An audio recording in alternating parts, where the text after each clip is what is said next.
এই ঝিঙা দিয়ে আলু দিয়ে মাছ রান্না, মাছের ঝোল করব, পাতলা ঝোল।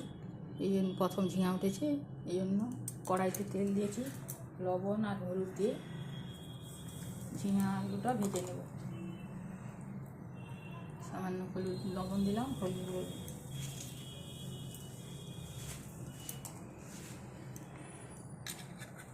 এই ঝিঙাটা,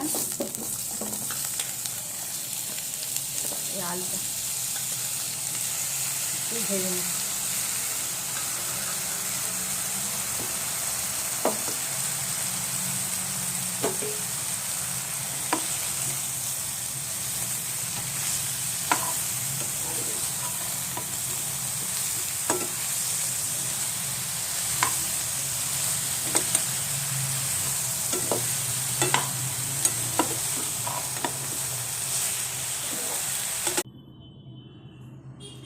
এই যে ঝিঙা আলুটা ভেজে নিয়েছি, এমন করে ভাজতে হবে যেমন সেদ্ধটা হয়ে যায়। এবারে মাছটা ভাজবো, এই মাছটা ভাজবো, কড়াইতে তেলটা দিচ্ছি, মাছটা নুন হলুদ মাখিয়ে ভেজে নিচ্ছি।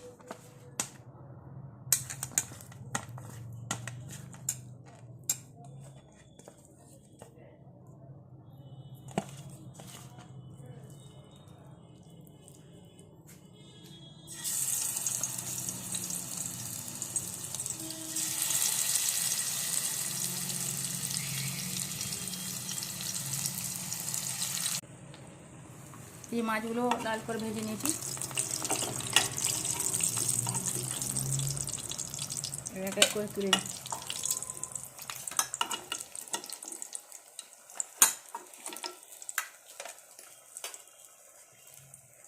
ওই তেলে রসুন কেটে দিচ্ছি,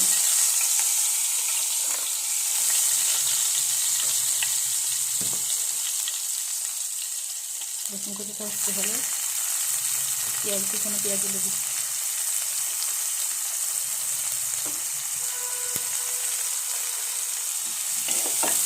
পেঁয়াজটা লাল হোক, এই পেঁয়াজটা লাল করে ভাজা হয়ে গেছে। এবারে টমেটোটা দিচ্ছি।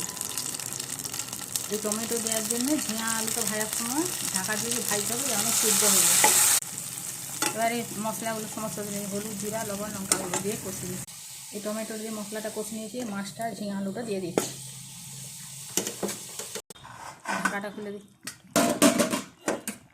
এই ফুটে গেছে, প্লাস সিদ্ধ হয়ে গেছে। এই ঝিঙার মস্ত আছে।